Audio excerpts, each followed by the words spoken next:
everyone, I'm Graciana Lingao and I'm with my partner, Pamela Denise Umali.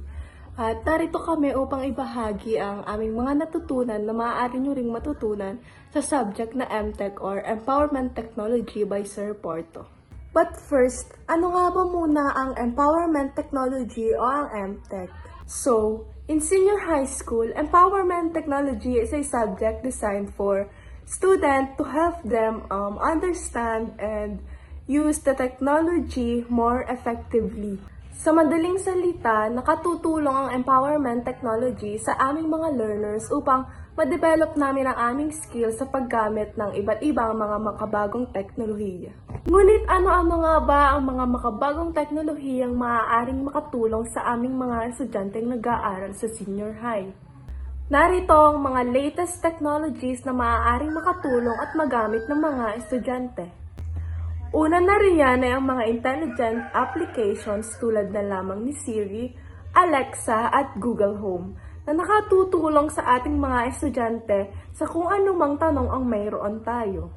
Pangalawa naman ay ang mga intelligent things o ang mga physical na bagay na may kakayahang pang machine learnings. Ang mga ito naman ay ang mga autonomous car tulad ng drone at Google Car. At ilan nga lamang ang mga iyan sa mga makabagong teknolohiyang nakatutulong sa ating mga estudyante. Let us move on to the evolution of the web, which shows the progression from simple information displayed to a more interactive, intelligent, and personalized internet experience. It is typically divided into three main stages. First is Web 1.0 or static web, which is also called the read-only web because it was limited to displaying static web page. There was limited interaction with the user and the website. The second one is Web 2.0 or dynamic and social web. Allows for user-generated content, social media interaction, and more advanced application. Example of these include Facebook, YouTube, Wikipedia, and blog platforms.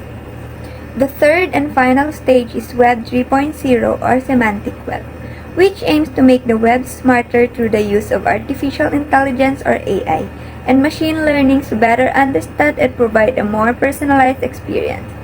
Example of these include virtual assistants like Siri and Alexa, AI-driven and search engines, and decentralized applications or DApp using blockchain technology. Image file formats or graphics file formats are types of digital files used to store and display images on computers, smartphones, and other display technologies. GIF, PNG, and JPG are image file formats. Here are the main differences between them.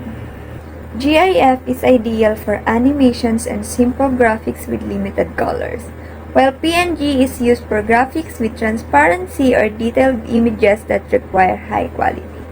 JPG is best for photographs and images with complex colors, especially when the file size needs to be small. Infographics are visual representations of information or knowledge designed to make complex ideas easier to understand. They often use images, charts, graphs, and minimal text to present a topic in a clear and appealing way. There are several types of infographics, each serving a different purpose depending on the information being conveyed. Some of these include visual article, timeline, flowchart, cheat sheet, comparison, numerical, photo infographic, and data visualization. Thanks for watching our vlog and I hope may natutunan kayo sa mga natutunan namin. Bye!